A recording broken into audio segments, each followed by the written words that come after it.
그쪽이 내 남편이랑 6년 살았다면서요? 네? 누구세요?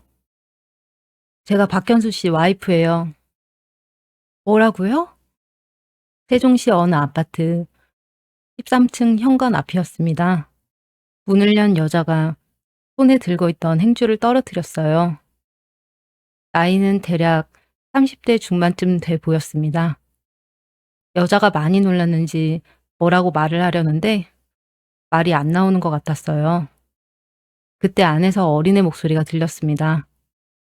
엄마 누구야? 저는 그 자리에서 신발장을 잡았어요. 신발장 위에 분홍색 어린아이 운동화가 있었습니다. 그리고 그 옆에 남자 구두가 한 켤레 있었어요. 저희 남편이 작년 생일에 사서 신은 구두였습니다. 남편이 세종시로 발령난 지 6년이 됐습니다. 그 6년 동안 저는 매주 금요일 밤마다 남편이 먹을 반찬을 만들었어요. 토요일 점심에 올라오면 따뜻하게 차려주려고요. 그 동창회를 안 갔다면 저는 지금도 모르고 살았을 겁니다. 50평생 동창회라는 데를 한 번도 안 가봤어요. 결혼하고 몇십 년 넘게 남편 직장 따라 이사만 다녔거든요. 부산에서 시작해서 대전, 구미, 안산, 지금 사는 의정부까지 친구 사귈 새가 없었습니다. 근데 그해 봄에 모르는 번호로 카톡이 하나 왔어요. 처음엔 보이스피싱인 줄 알고 무시했어요. 근데 다음날 또 카톡이 왔습니다. 정자야, 나 영숙이야. 옛날 같이 학교 다녔던 정영숙. 번호는 정희한테 물어서 알았어. 우리 졸업한 지 올해로 30년이라고 큰 모임 한다는데 너도 와. 영숙이라는 이름을 한참 봤어요. 어렴풋이 기억이 났지만 밥은 따로 안 보냈어요.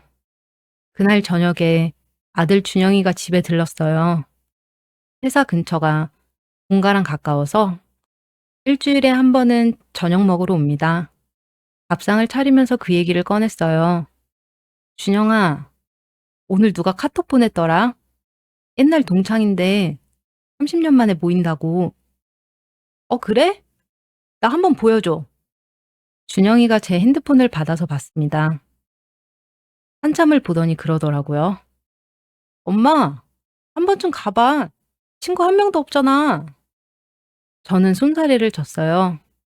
입고 가롯도 없고 가봤자 아는 얼굴도 없을 거라고요. 그랬더니 준영이가 그러는 거예요. 옷은 내가 사줄게. 며칠 뒤에 진짜로 옷이 한 벌 왔어요. 베이지색 가디건이랑 검정 바지였습니다. 엄청 비싸 보여서 준영이한테 전화했더니 그러더라고요. 엄마, 몇 년 전에 아빠가 본인 정장 한 벌에 87만 원짜리 샀어. 그거에 비하면 싸. 저는 한참 말이 없었어요. 그때 그 정장 얘기를 듣고 뭔가 좀 이상했습니다. 그때가 남편이 발령난 지 얼마 안 됐을 때였거든요. 평소엔 옷에 돈 안 쓰던 사람이 그렇게 비싼 정장을 갑자기 사 입었던 게 떠올랐어요. 근데 그때는 그냥 흘려보냈습니다. 그게 6년 동안 흘려보낸 수많은 것들 중 하나라는 걸 그땐 몰랐어요. 준영이가 옷 사준 다음 날 시어머니께 들렀어요. 평소처럼 약 챙겨드리고 빨래를 돌린 뒤에 식탁 앞에 앉아 사과를 깎아드리며 얘기를 꺼냈어요. 어머니, 저 다음 주에 동창회 가요. 준영이가 가라고 해서요. 시어머니가 한참 가만히 계셨어요. 텔레비전을 보는 척하면서 저를 흘끔흘끔 보셨습니다. 어머니 왜요? 뭐 하실 말씀 있으세요? 아니다. 그냥 잘 다녀와. 근데 그러시고는 또 그러셨어요. 현수도 같이 가지 그래? 저는 멈췄어요. 시어머니가 평소에 남편 얘기를 잘 안 하시는 분이거든요. 그날따라 두 번이나 꺼내셨습니다. 어머니, 남편은 동창회 같은데 안 가요. 제 동창이잖아요. 시어머니가 한참 가만히 계셨어요. 그러더니 작게 그러셨습니다. 요즘 집에는 잘 오니? 저는 잠깐 멈췄어요. 사실 최근 3달은 남편이 주말에도 자주 못 왔거든요. 회사 일이 바쁘다고 했어요. 근데 그 얘기를 시어머니께 하기 싫었습니다. 네, 똑같죠. 시어머니가 고개를 끄덕이시더니 다시 텔레비전을 보셨어요. 뭔가 더 말씀하시려다 그만두신 것 같았습니다. 잠시 후 시어머니 집을 나오는데 자꾸 그 표정이 머릿속에 남았어요. 평소엔 며느리 오는 거 반가워서 손까지 잡으시던 분인데 그날은 자꾸 텔레비전만 보셨거든요. 뭔가 하실 말씀이 있는데 못 하시는 것 같았습니다. 근데 그때는 그냥 어머님이 좀 이상하신 거라고만 생각했어요. 작년부터 시어머니가 가끔 같은 얘기를 두세 번 하시거나 사람 이름이 잘 안 떠오르신다고 하실 때가 있었거든요. 그날도 그런 날 중 하나라고 생각했습니다. 집에 돌아와서 저녁을 차리는데 남편한테 카톡이 왔어요. 여보, 이번 주말도 못 갈 것 같아. 현장에 일이 좀 있어. 저는 한참 핸드폰을 봤어요. 이걸로 3달째였습니다. 정확히 3달 전부터 남편이 주말에 자주 못 오기 시작했어요. 2주 연속 못 온 적도 있었고, 토요일 저녁에 잠깐 왔다가 일요일 새벽에 다시 내려간 적도 있었습니다. 답을 보냈어요. 알았어요. 몸 챙기고. 저는 평생 남편한테 따져 물어본 적이 없습니다. 결혼하고 25년 동안 그랬어요. 결혼하고 얼마 안 됐을 때 시어머니가 그러셨거든요. 남자 하는 일은 남자가 알아서 하는 거다. 여자가 자꾸 캐물으면 정 떨어진다. 그 말을 25년 동안 새기고 살았어요. 그날도 그랬습니다. 알았다고 답하고 핸드폰을 내려놨어요. 밥을 혼자 먹고 설거지를 하는데 싱크대 밑에 남편이 지난주에 두고 간 양말 한 짝이 떨어져 있었어요. 평일에 회사에서 신던 회색에 무늬 없는 양말이었습니다.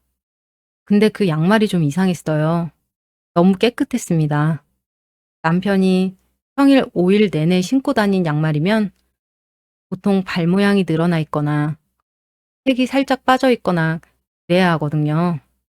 근데 그 양말은 마치 새 양말처럼 모양이 멀쩡했습니다. 저는 그걸 한참 보다가 그냥 빨래 바구니에 넣었어요. 그때는 그냥 사람이 어디서 양말을 사시 넣나? 하고 생각했습니다. 다음날 아침에 시장에 갔어요. 의정부 시장입니다. 결혼하고 안산에서 이리로 이사 온 게 10년 전인데 그때부터 단인 시장이라 가게마다 인사 안 하고 지나가는 데가 없을 정도였어요. 생선 가게 사장님이 저를 보더니 그러시더라고요. 아이고, 오늘 또 혼자 오셨네요. 바깥 양반은 요즘 통 안 보이시네. 예전에 주말마다 같이 오셨잖아.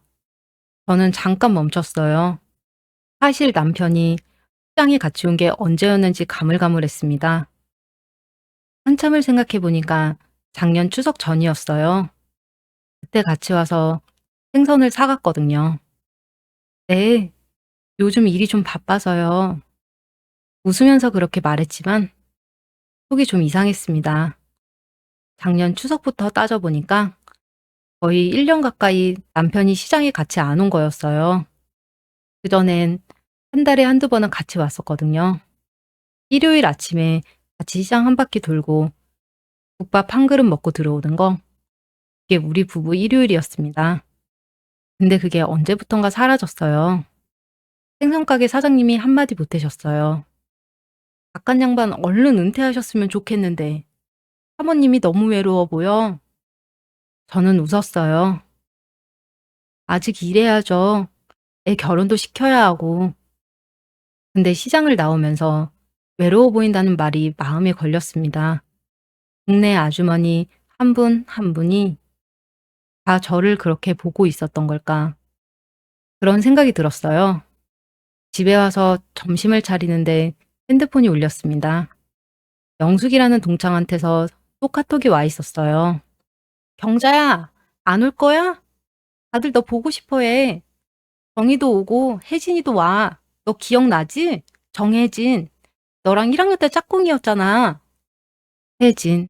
그 이름을 듣자마자 얼굴이 떠올랐어요. 동그란 얼굴에 하얀 피부. 그리고 늘 웃던 친구. 1학년 때 옆자리에 앉아서 도시락 반찬을 같이 나눠 먹던 친구였습니다.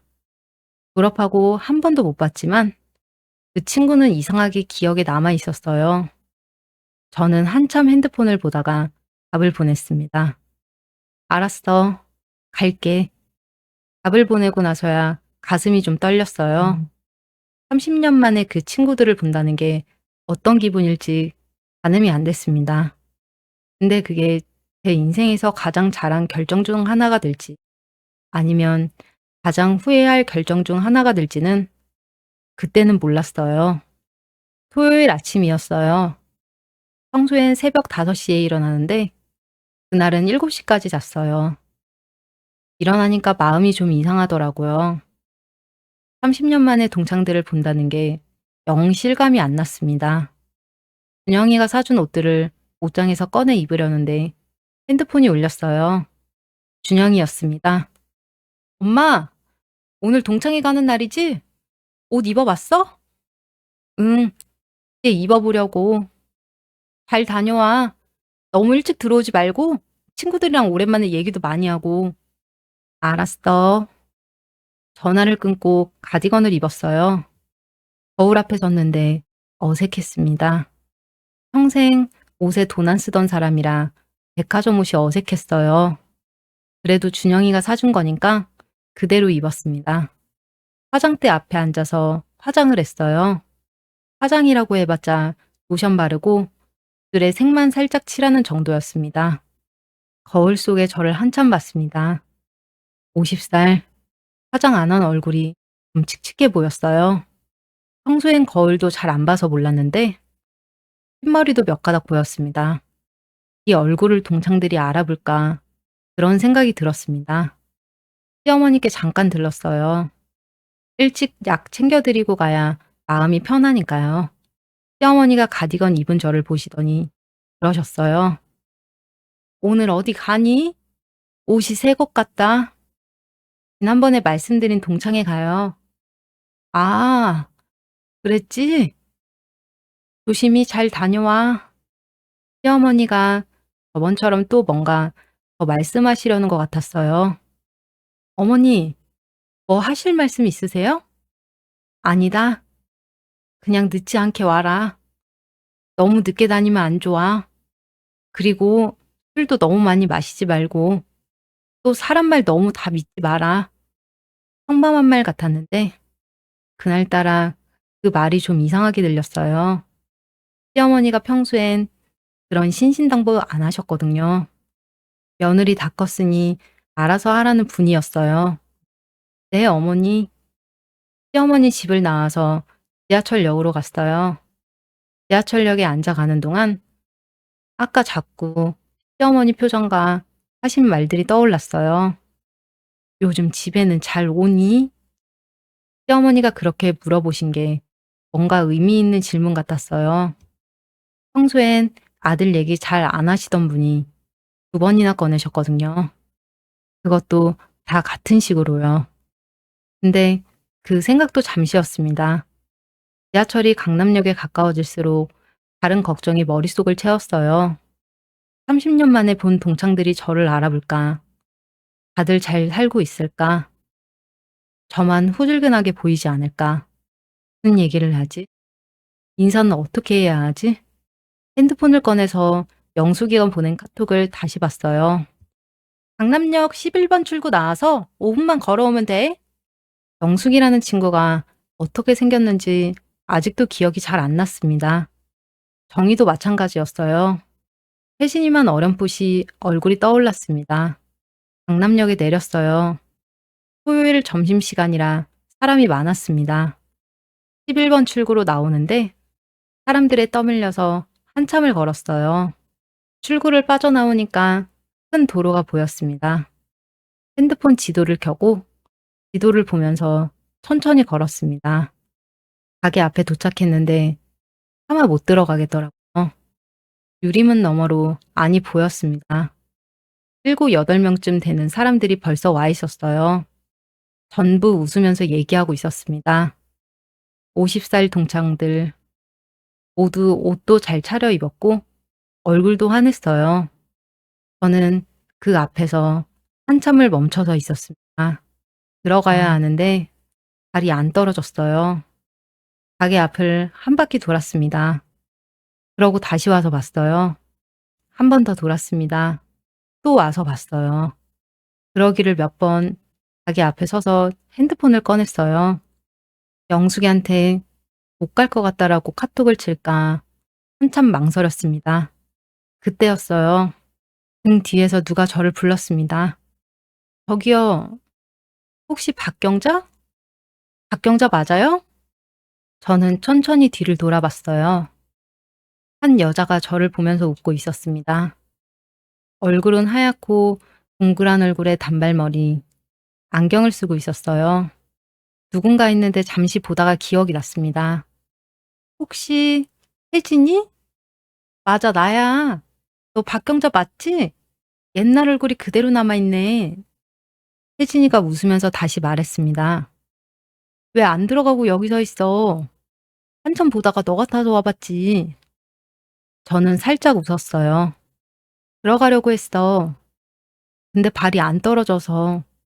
그래, 30년 만에 보는 거니까 그럴 거야. 같이 들어가자. 혜진이가 제 손을 잡고 가게 안으로 들어갔어요. 안에 들어가니까 사람들이 다 저희를 봤습니다. 영숙이라는 친구가 저를 보더니 자리에서 일어났어요.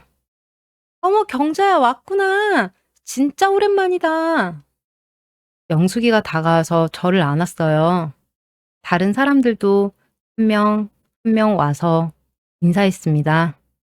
정희, 이영희, 순자, 영자, 또 누구더라?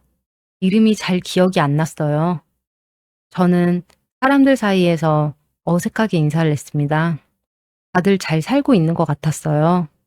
옷도 깔끔했고 얼굴도 환했습니다. 혜진이가 제 옆자리를 잡아줬어요. 여기 앉아. 옆에 앉아 있자. 자리에 앉으니까 좀 살 것 같았습니다. 옆에 앉은 혜진이가 자꾸 저를 챙겨줬어요. 물도 따라주고 수저도 놔주고요.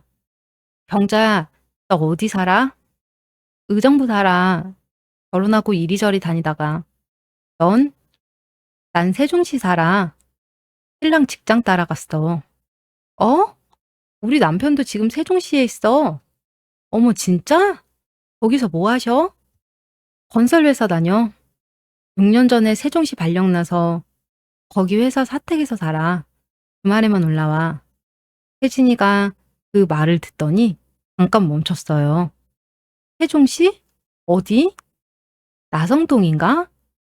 한두 번 가봤는데 회사에서 빌려준 오피스텔이었어. 근데 왜? 혜진이가 한참 저를 보다가 살짝 웃었어요. 아니, 그냥 나도 세종 사니까. 그 순간 영숙이가 자리에서 일어나면서 한마디 했습니다. 자, 다들 잠 받았지? 우리 졸업한 지 벌써 30년이야. 다들 건강하자. 다 같이 잔을 들었어요. 저도 어색하게 따라 들었습니다. 평생 술을 거의 안 마시는 사람인데 그날은 분위기 때문에 몇 모금 마셨어요. 음식이 한상 차려졌고 대화가 이리저리 흘러갔어요. 누구는 애가 결혼했다고 하고 누구는 아직 미혼이라고 했습니다. 저는 듣기만 했어요. 제 얘기는 별로 안 했습니다.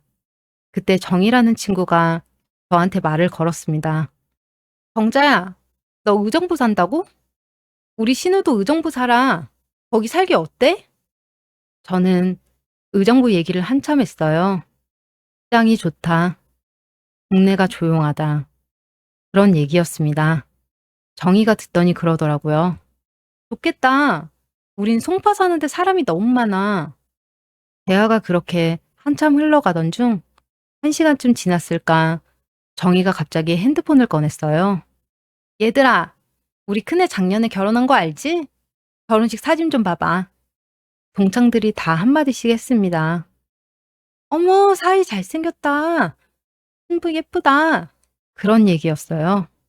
정희가 자랑스럽게 사진 몇 장을 넘겼습니다. 그러더니 미영이가 늦둥이 막내 사진을 꺼냈어요. 그 다음엔 영숙이가 자기 강아지 사진을 보여줬습니다. 그렇게 다들 사진을 보여줬어요. 그러다 보니 자연스럽게 제 차례가 됐어요. 경자야, 너네 집은? 사진 좀 보자. 저는 핸드폰을 꺼냈어요.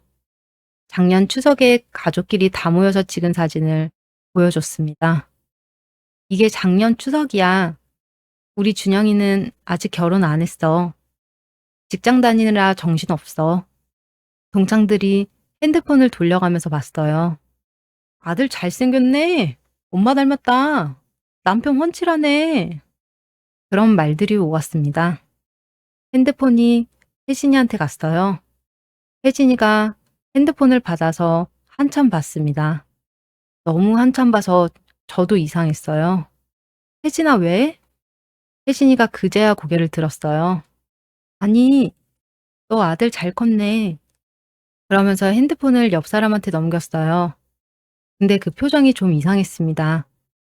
그때는 그냥 사진을 너무 자세히 봤나 보다 했어요. 대화는 다시 다른 쪽으로 흘러갔습니다. 한참을 더 떠들다가 술이 좀 들어가니까 화장실이 가고 싶어졌습니다. 잠깐 화장실 좀. 제가 자리에서 일어나는데 혜진이도 같이 일어났어요. 나도 같이 가자. 가게 안쪽 복도로 들어가는데 혜진이가 제 뒤를 바짝 따라왔어요. 또 끝에 화장실이 있었습니다. 근데 혜진이가 화장실 앞에서 멈춰섰어요. 경자야, 화장실 잠깐만. 너한테 할 말이 있어. 저는 뒤를 돌아봤습니다. 혜진이가 저를 보고 있었어요. 술기운이 좀 도는 얼굴이었는데 눈빛은 멀쩡했습니다. 무슨 말? 혜진이가 입을 때려다가 다시 다물었어요. 한번 입술을 깨물더니 그러더라고요. 좀 이상한 말 같은데 그냥 들어줘. 너네 남편 사진 아까 봤잖아. 응, 왜? 내가 우리 동네에서 자주 보는 부부가 있는데 그 남편이 너희 남편이랑 좀 닮았어. 저는 잠깐 멈췄어요.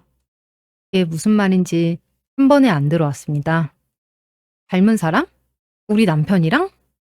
응, 그냥 사람 잘못 본 걸 수도 있고, 닮은 사람일 수도 있고, 닮은 사람이겠지. 근데 왜 그런 생각이 들었어? 네가 아까 남편이 세종 산다고 했잖아. 그래서 그 사람도 세종 사는 사람이거든. 저는 그제야 좀 이해가 갔어요. 같은 도시 사는 비슷한 얼굴의 사람을 봤다는 거였습니다. 근데 그래도 좀 이상했어요. 닮은 사람은 어딜 가나 있는 건데 굳이 화장실 앞까지 따라와서 할 얘기인가 싶었거든요. 세상에 닮은 사람 많지. 우리 남편 얼굴이 흔한 얼굴이야. 분명 이인도 많고. 저는 일부러 웃어 보였어요. 혜진이가 좀 미안한 표정을 지었습니다. 그치? 내가 괜한 소리 했지? 미안해. 아니야, 그럴 수도 있지. 근데 그 사람 어떻게 생긴 사람이야? 저는 그냥 가볍게 물어봤어요. 그 정도는 궁금할 수 있다고 생각했거든요. 혜진이가 한참 가만히 있다가 그러더라고요. 키는 한 175 정도. 좀 마른 편이고, 머리는 옆이 좀 셌어. 안경 가끔 쓰고. 저는 듣다가 잠깐 멈췄어요. 우리 남편이랑 똑같았거든요.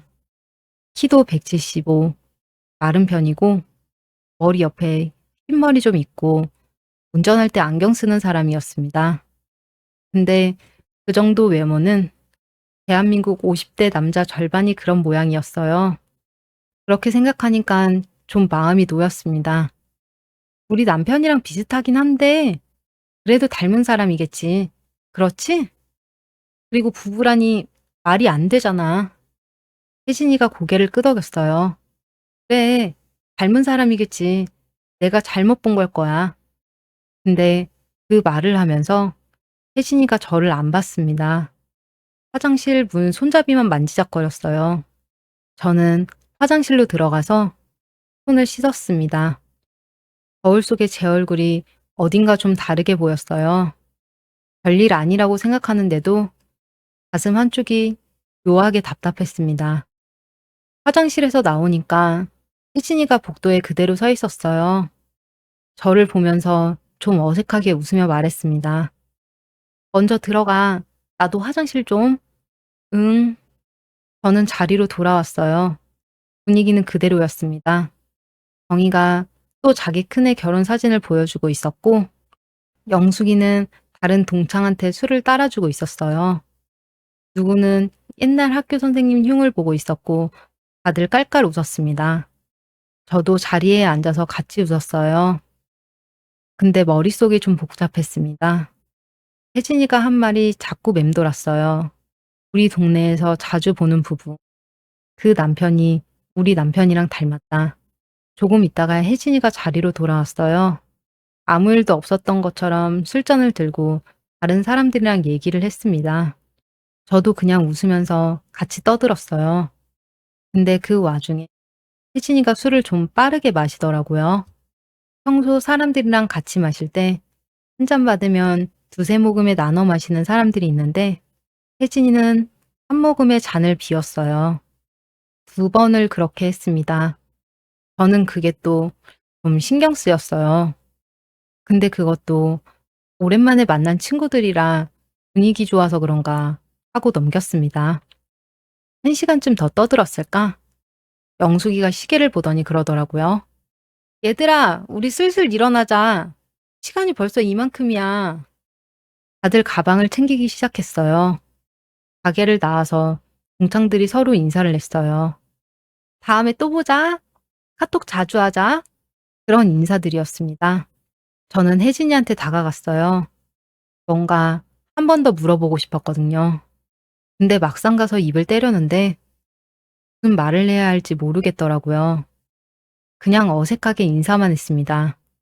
혜진아, 오랜만에 봐서 좋았어. 다음에 또 보자. 혜진이가 저를 한참 봤어요. 그러더니 핸드폰을 꺼냈습니다. 정자야, 너 번호 알려줘. 우리 카톡 친구하자. 그냥 오랜만이니까. 저는 핸드폰을 꺼내서 번호를 주고받았어요. 혜진이가 제 번호를 저장하면서 그러더라고요. 정자야, 혹시 나중에 시간 되면 우리 따로 한번 만나자. 둘이서. 응, 그래. 시간 되면 연락할게. 저는 그렇게 답하고 돌아섰어요. 지하철역 입구가 보였습니다. 계단을 내려가는데 다리가 좀 무거웠어요. 지하철 안은 토요일 저녁이라 그런지 사람이 많았어요. 지하철을 타고 한참을 가다 핸드폰을 꺼냈습니다.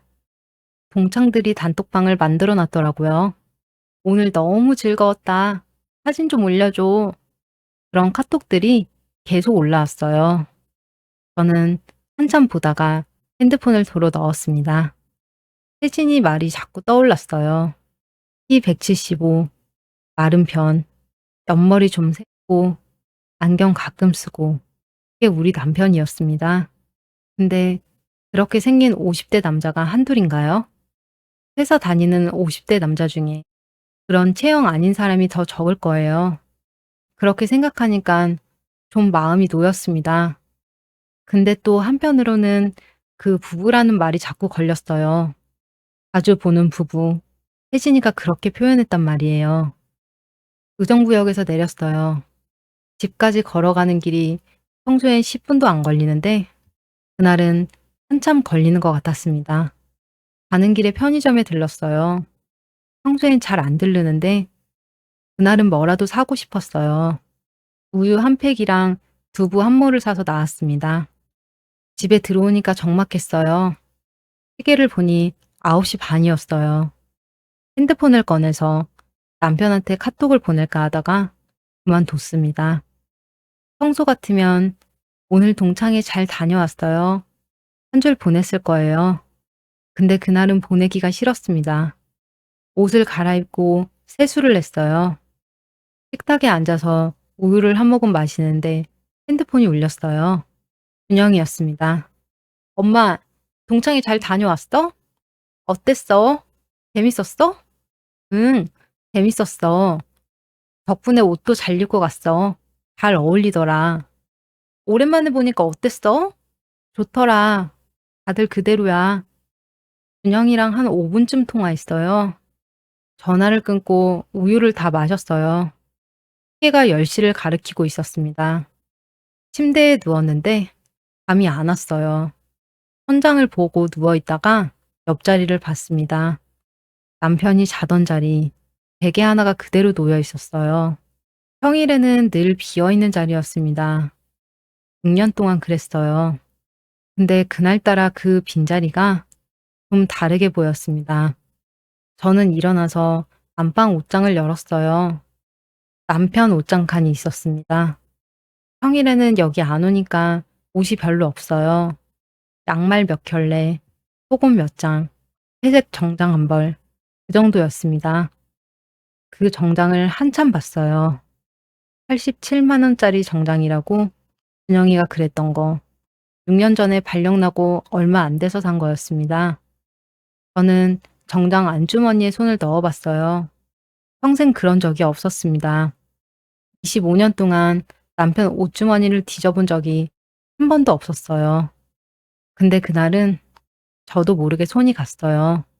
주머니는 전부 비어 있었어요. 그게 또 좀 이상했어요. 평일에 입고 다니던 정장이면 영수증 한 장, 명함 한 장이라도 들어 있어야 하는 거 아닌가.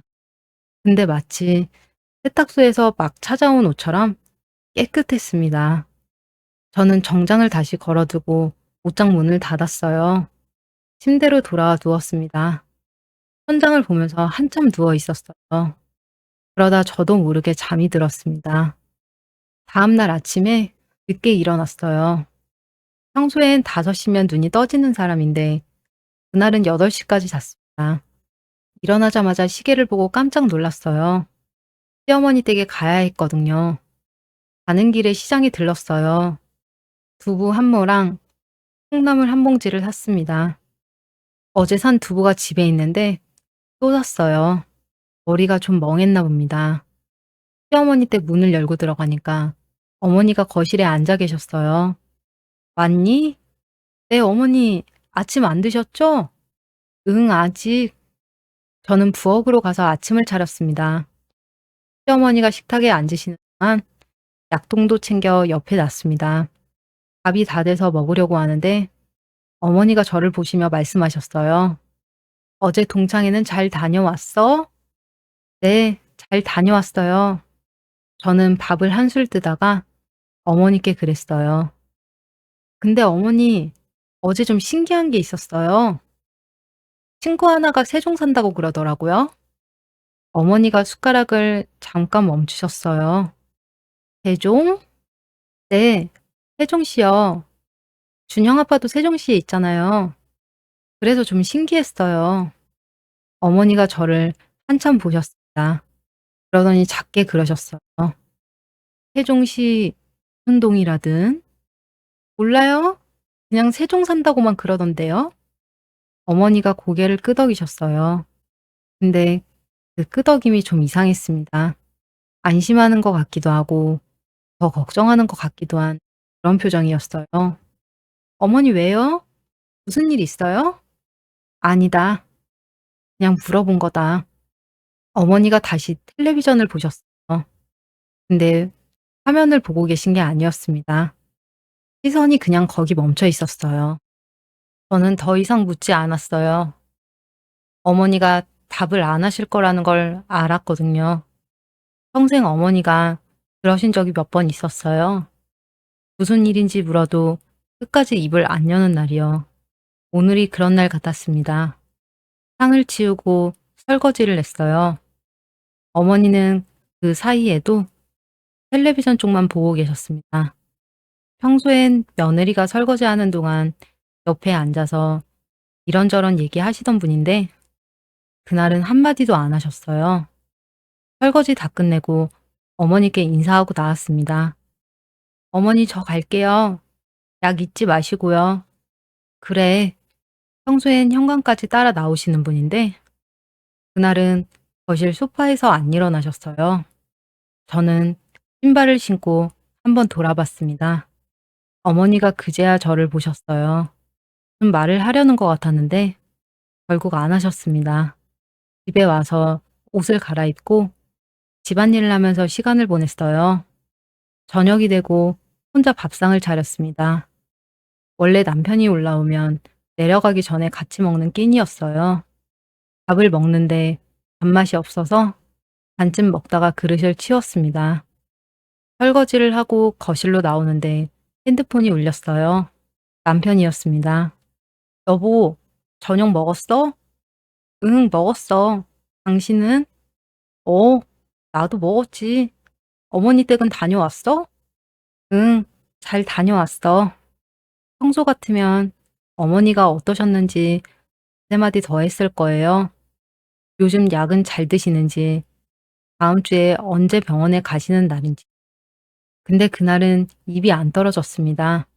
어머니가 세종 얘기에 멈추셨던 그 표정이 자꾸 떠올랐거든요. 여보, 별일 없지? 응, 별일 없어.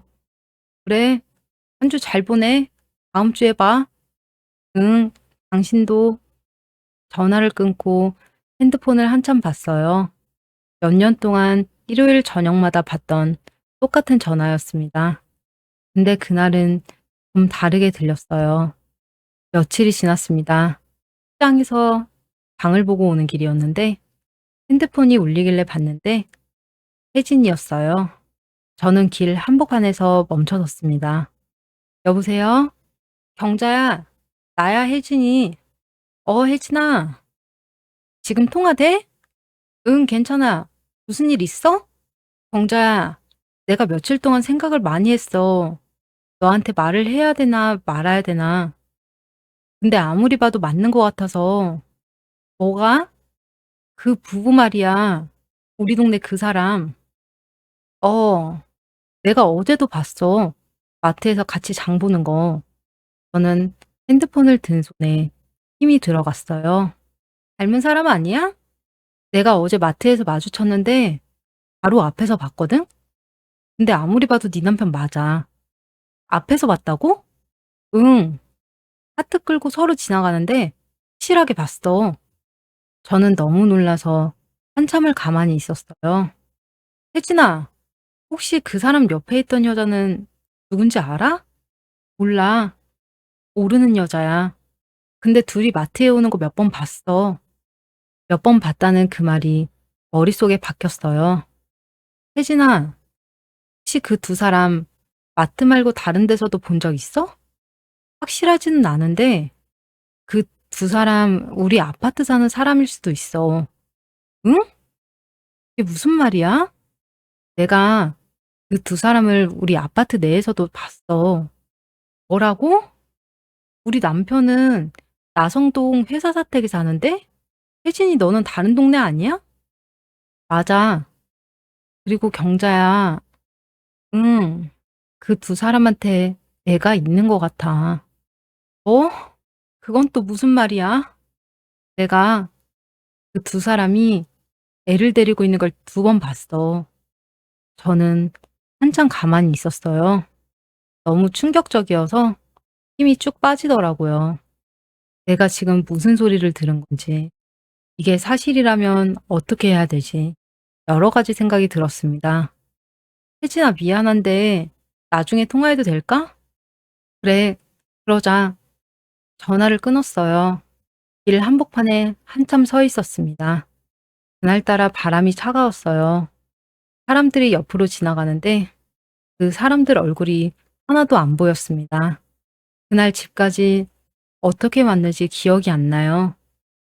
집에 와서도 한참을 뒤척이다 잠이 들었습니다. 다음 날 일어나자마자 혜진이한테 전화를 했어요.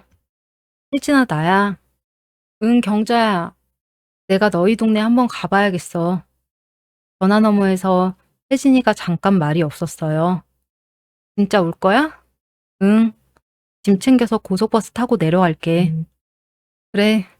내가 세종 터미널로 데리러 갈게. 도착하면 전화해. 알았어. 고마워.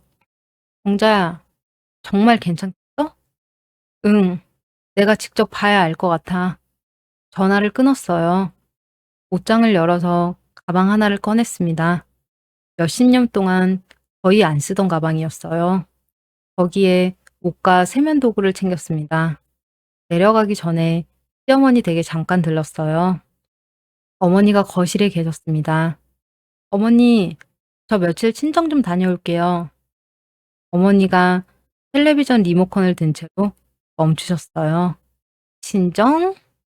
네, 오빠가 좀 다녀가라고 해서요. 며칠 있다 올게요. 어머니 약은 미리 챙겨놨어요. 어머니가 한참 저를 보셨습니다. 무슨 일 있디? 별일 아니에요. 그냥 얼굴 좀 보세요. 어머니가 약봉지를 만지작거리시다가 작은 목소리로 그러셨습니다.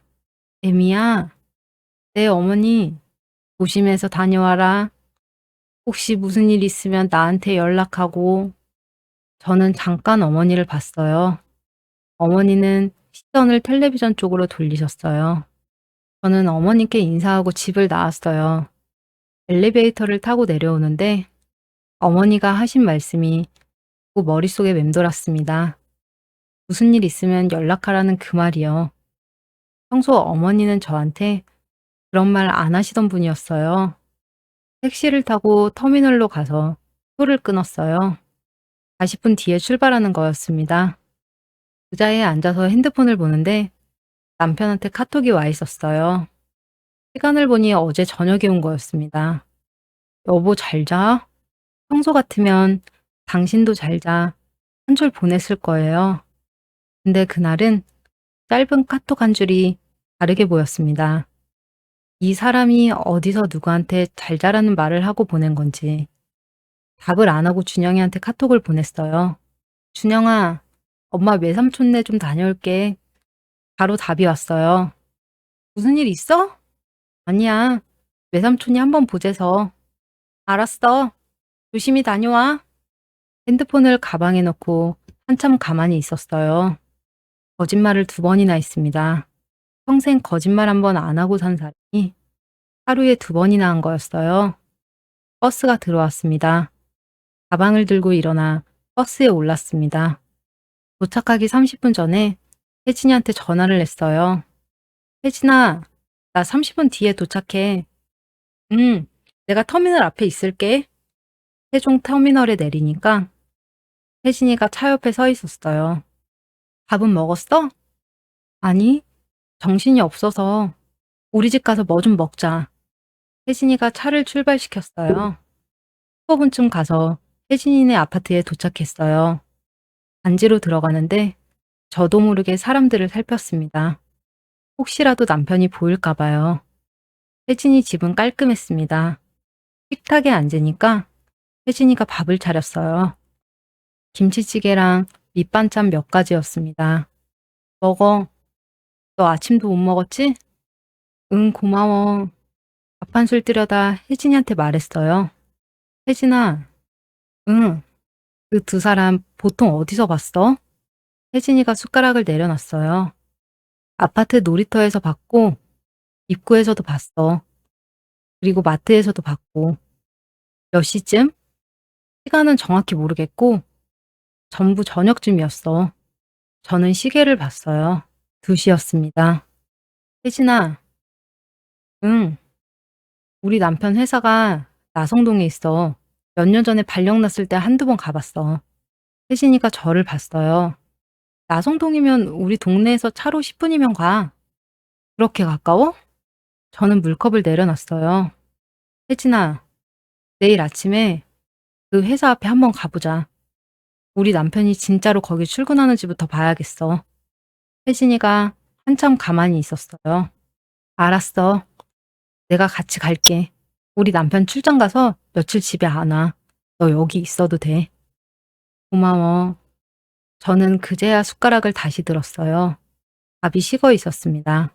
밥을 먹는 동 마는 동하고 식탁을 치웠어요. 거실 소파에 앉으니까 혜진이가 옆에 와서 앉았어요. 정자야, 좀 누워서 쉬어. 내일 아침 일찍 가야 하잖아. 저는 고개를 끄덕였어요. 혜진이가 옆방에서 청소기를 돌리는 소리가 들렸습니다. 집안일을 좀 도와주다가 저녁 때쯤 혜진이가 다시 밥상을 차렸어요. 그것도 반쯤 먹다 말았습니다. 10시쯤 됐을 때 혜진이가 이불을 내줬어요. 경자야, 얼른 자. 내일 아침에 정신 차리고 있어야 돼. 응. 천장을 보다가 눈을 감았어요. 잠이 들었다가 깼다가를 반복했습니다. 밤새 뒤척이다가 새벽 5시쯤 일어났어요.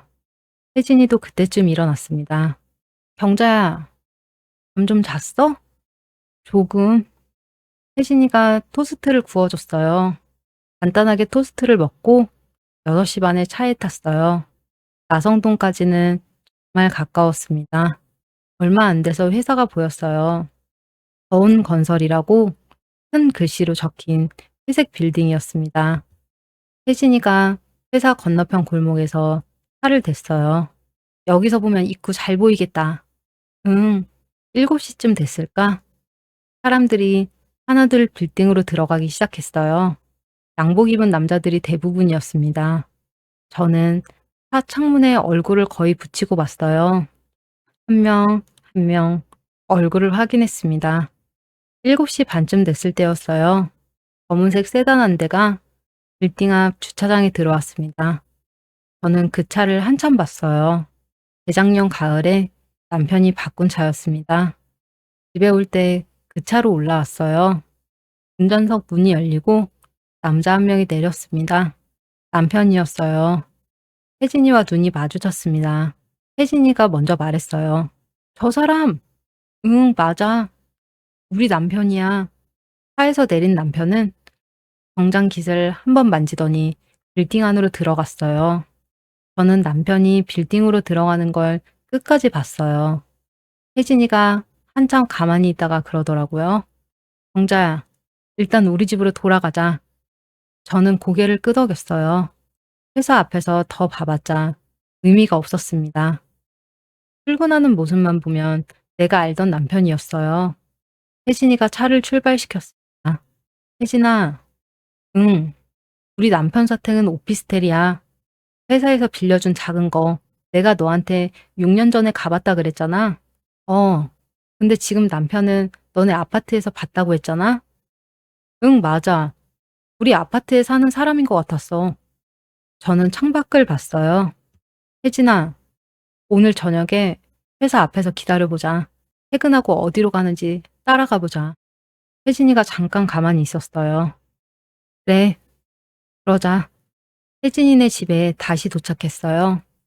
시간을 보니 점심까지 한참 남아 있었어요. 거실 소파에 앉았는데 손이 자꾸 떨렸어요. 혜진이가 따뜻한 물 한 컵을 가져다 줬습니다. 공자야, 좀 누워. 저녁 때까지 시간 많아. 응. 방에 들어가 누웠는데 잠은 안 왔어요. 천장만 봤습니다. 그런데 그때 남편한테 카톡이 왔습니다. 여보, 출근 잘했어. 오늘도 야근일 것 같아. 저녁 챙겨 먹어. 저는 그 카톡을 한참 봤어요.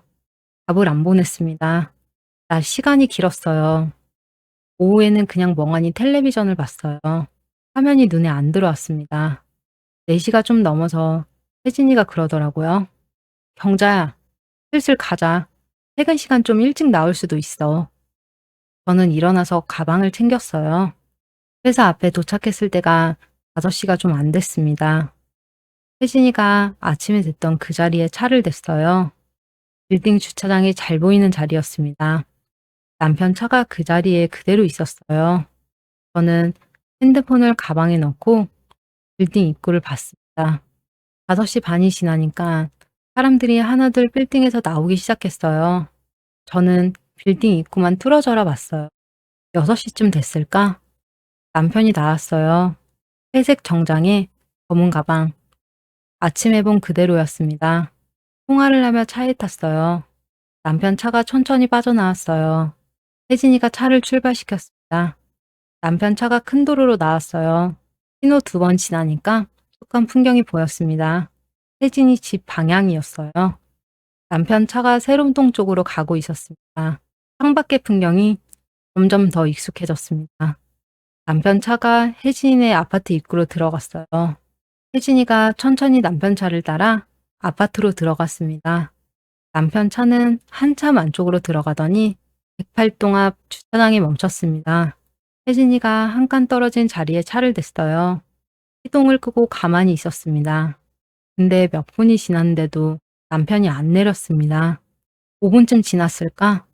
108동 입구에서 어떤 여자가 어린아이 손을 잡고 나왔어요. 그때 남편이 차에서 내려서 뒷자리 문을 열어줬습니다. 그러자 여자가 아이를 카시트에 앉히고 벨트를 채웠어요. 그리고 그 옆자리에 여자도 같이 탔습니다. 저는 그 광경을 멍하니 봤어요. 머리가 하얘졌습니다. 잠시 후 남편 차가 다시 출발했습니다. 차를 따라갔어요. 10분쯤 가서 식당 앞에 차가 서고 남편이 차에서 내렸고 여자와 아이는 뒷좌석에서 내렸어요. 그리고 셋이 손을 잡고 다정하게 식당 안으로 들어갔습니다. 저는 그 장면이 너무 충격적이어서 두 손으로 입을 막았어요. 혜진이가 제 등을 쓸어줬어요. 정자야, 너 잘못한 거 없어. 일단 우리 집 가서 좀 쉬자. 그때 핸드폰이 울렸어요. 카톡이었습니다. 남편이었어요. 여보, 바빠? 왜 카톡 안 봐? 미안한데 회사 일 때문에 이번 주말도 못 갈 것 같아. 저는 핸드폰을 보면서 식당 입구를 봤어요. 그때 핸들을 잡고 있던 혜진이가 작게 말했어요. 정자야, 가자. 더 보면 안 돼. 저는 답을 못했어요. 식당 안에서 셋이 자리에 앉은 모습이 창문 너머로 보였습니다. 어린아이가 의자 위에서 발을 흔드는 것까지 보였어요. 혜진이가 차를 천천히 출발시켰어요. 식당이 멀어졌습니다. 차 안에서 한참 말이 없었어요. 저는 핸드폰을 다시 봤어요. 남편 카톡이 그대로 있었습니다. 미안한데 회사 일 때문에 이번 주말도 못 갈 것 같아. 지금 식당에서 다른 여자랑 어린애랑 같이 밥 먹으러 들어간 사람이 보낸 카톡이었어요. 저는 답을 보냈습니다. 알았어. 손이 떨려서 두 번 만에 보냈어요. 10분 뒤 혜진이네 아파트에 도착했습니다. 엘리베이터를 타고 올라가는데 다리가 자꾸 풀렸어요. 혜진이가 제 팔을 잡아줬어요. 집에 들어가 거실 소파에 앉았습니다. 혜진이가 물 한 컵을 가져다 줬어요. 저는 그 물을 한참 봤습니다. 마실 생각도 안 들더라고요. 한참 소파에 앉아 생각했어요. 어떻게 해야 될지. 혜진이도 옆에서 가만히 있었습니다. 시간이 얼마나 지났는지 모르겠어요. 혜진아, 응, 나 이혼해야겠어. 혜진이가 저를 한참 가만히 보다가 그러더라고요. 진짜로 결심한 거야?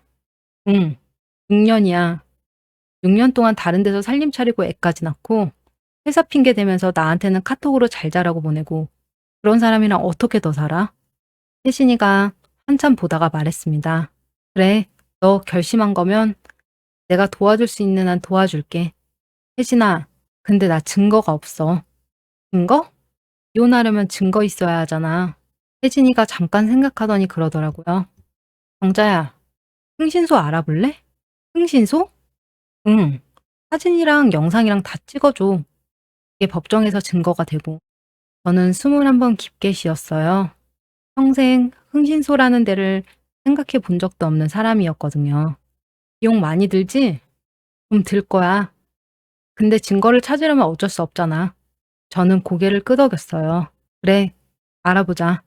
다음날 아침에 혜진이랑 같이 흥신소 몇 군데를 알아봤어요.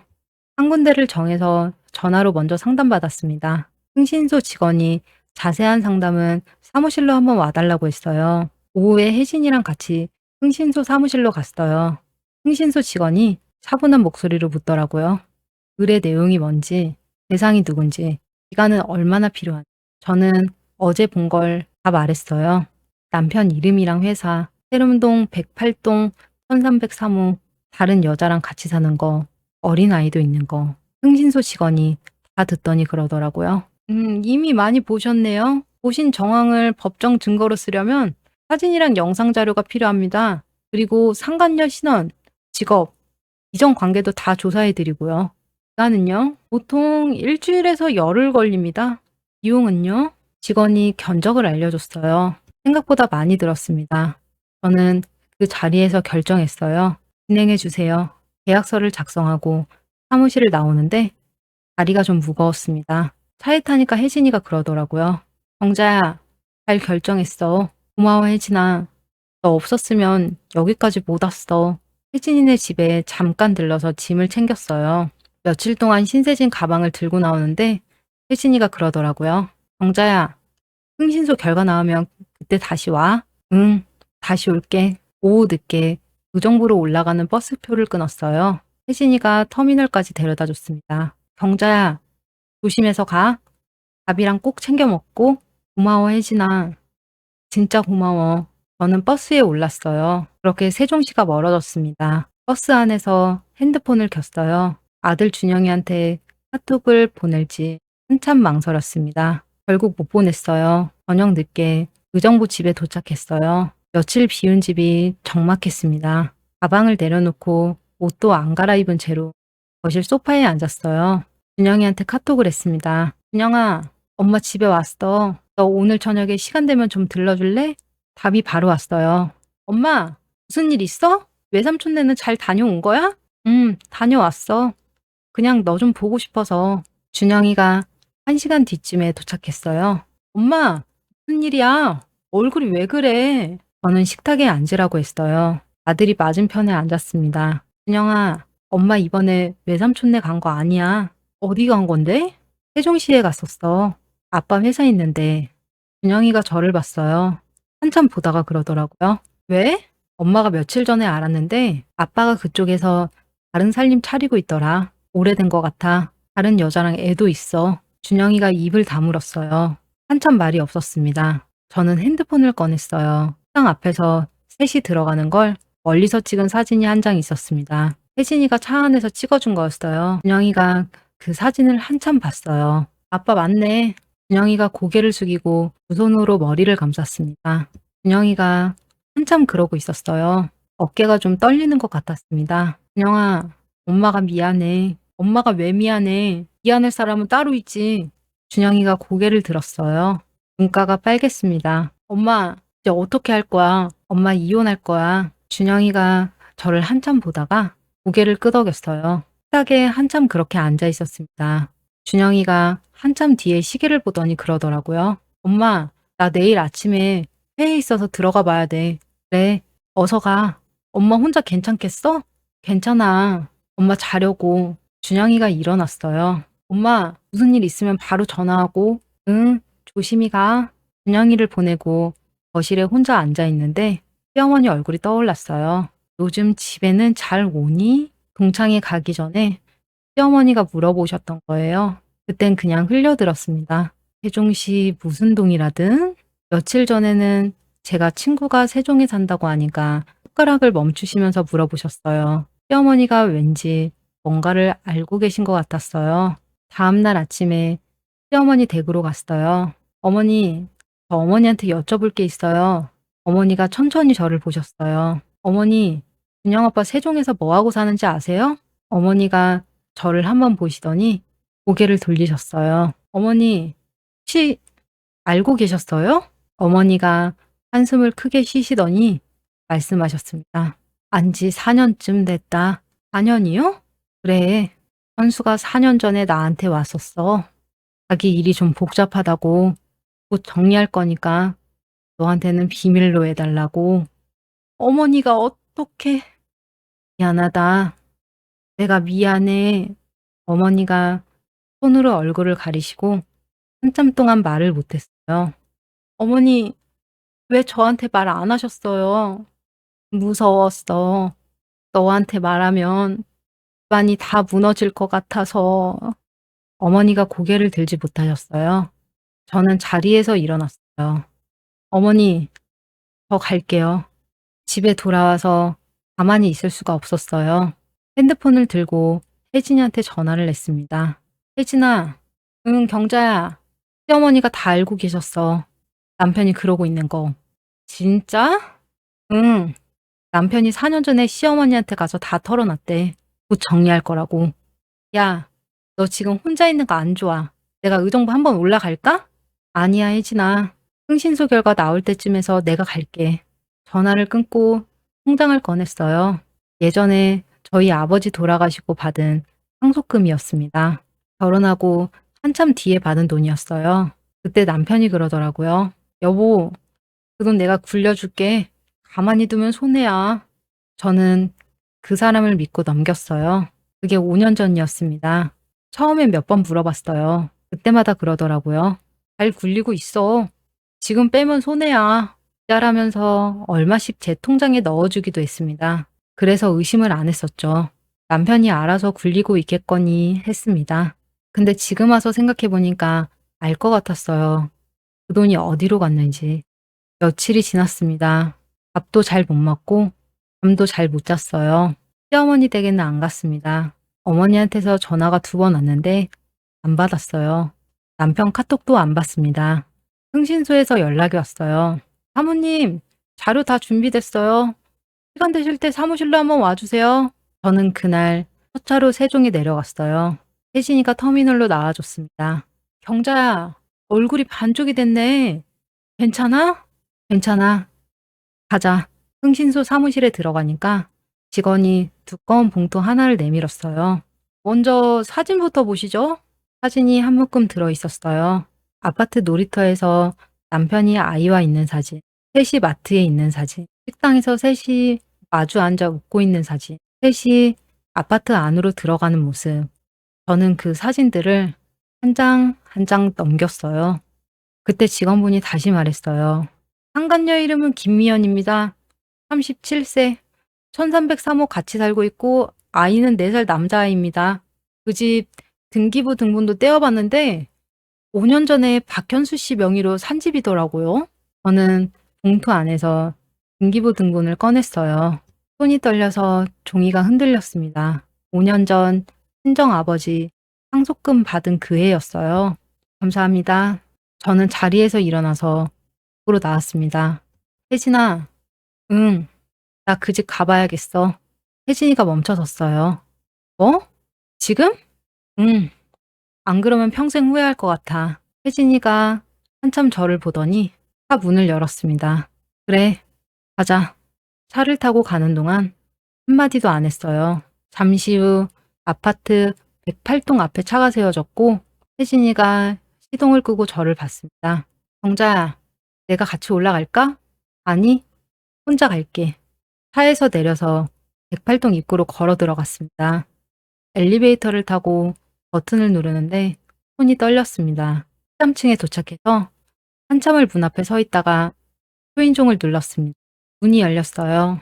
한 여자가 행주를 손에 든 채로 저를 봤습니다. 누구세요? 저는 그 여자를 보며 말했어요. 그쪽이 내 남편이랑 6년 살았다면서요. 네?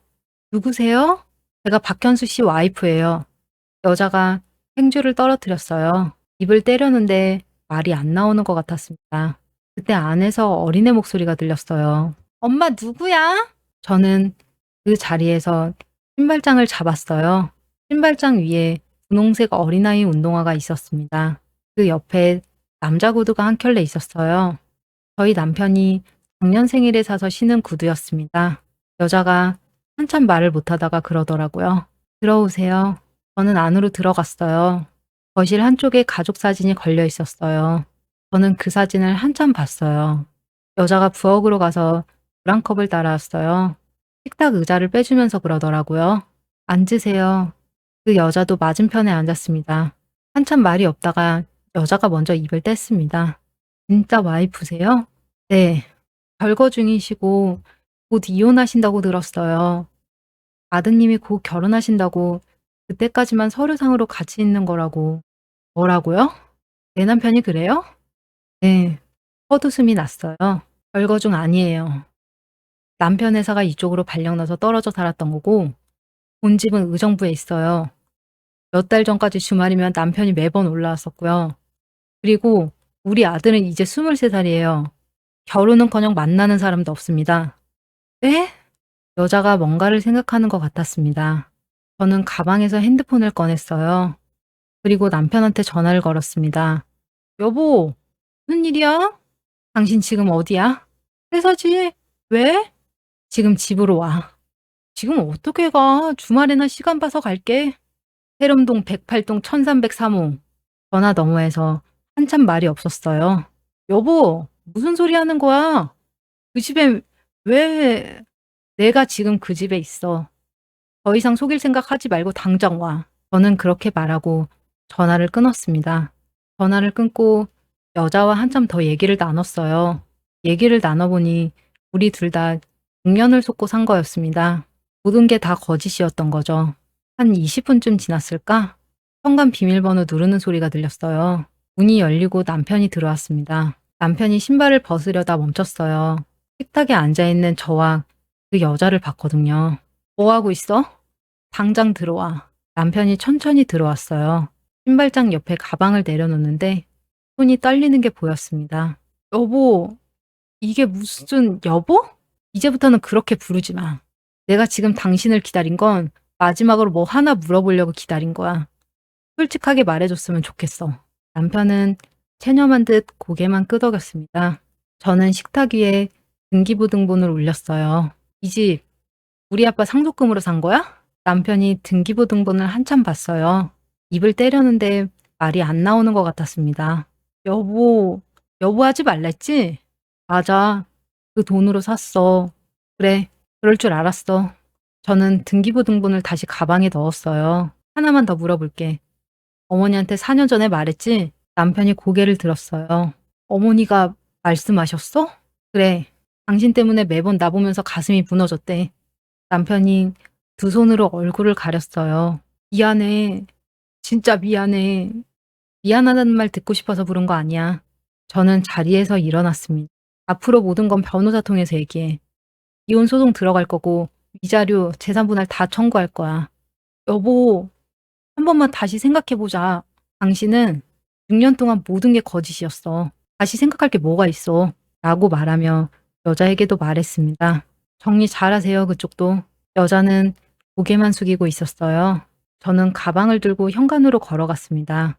신발을 신는데 남편이 그러더라고요. 여보, 잠깐만. 저는 돌아보지 않았습니다. 1303호 문을 닫고 나왔어요. 엘리베이터 앞에 서서 처음으로 길게 숨을 내쉬었습니다. 한 달이 지났습니다. 변호사를 선임하고 이혼소송, 자료, 재산 분할 다 청구했습니다. 변호사가 그러더라고요. 증거가 워낙 확실해서 위자료 많이 받으실 거예요. 그리고 재산 분할도 사모님한테 유리하게 진행되실 겁니다. 저는 고개를 끄덕였어요. 변호사한테 다 맡기고 나오는데 마음이 좀 가벼웠습니다. 그 사람은 회사를 그만뒀다고 들었어요. 부장까지 올라간 사람이 한순간에 회사를 잃은 거예요. 어디로 갔는지는 모릅니다. 알고 싶지도 않았어요. 그 여자는 아이를 데리고 친정으로 갔다고 해요. 새 인생 시작한다고요. 그 일이 있은 뒤로는 시어머니 댁에는 안 가요. 25년 동안 며느리였지만 이제는 아니니까요. 어머니가 몇 번 전화하셨는데 받지 않았어요. 아들 준영이가 가끔 할머니께 들른다고 들었어요. 그건 그의 일이에요. 저는 신경 안 써요. 준영이는 저랑 같이 저희 집에서 잘 지내고 있어요. 요즘은 엄마 밥 매일 챙겨 먹인다고 회사 근처에서 본가로 옮긴 거예요. 미안해서 그러지 말라고 했는데 그러더라고요. 엄마, 나도 엄마랑 같이 있고 싶어서 그러는 거야. 그 말에 눈물이 좀 났어요. 6년 동안 매주 금요일 밤마다 만들던 반찬이 이제 없어졌습니다. 토요일 점심에 차려놓던 밥상도 없어졌어요. 처음엔 그게 허전했는데 한 달쯤 지나니까 그게 자유라는 걸 알았어요. 어제는 시장에서 생선가게 사장님을 만났어요. 사장님이 저를 보더니 그러더라고요. 어머, 사모님 얼굴이 좋아지셨네. 네, 요즘 잘 지내요. 바깥 양반은요? 저는 잠깐 멈췄어요. 그러고는 웃으면서 그랬습니다. 이제 안 와요? 사장님이 더 안 물어보셨어요. 그냥 고등어 한 마리를 더 챙겨주셨습니다. 집에 와서 그 고등어를 구웠어요. 혼자 먹는 저녁상이었지만 이상하게 맛있었습니다. 핸드폰을 봤어요. 동창회 단톡방에 카톡이 올라와 있었어요. 얘들아, 다음 달에 또 모일까? 저는 답을 보냈습니다. 갈게. 그날 동창회를 안 갔다면 저는 지금도 모르고 살았을 거예요. 매주 금요일 반찬을 만들면서 토요일 점심에 빈자리에 밥을 차리면서 그렇게 살았을 거예요. 25년을 누군가의 아내로 살았어요. 그게 제 전부인 줄 알았습니다. 근데 이 나이에 알았어요.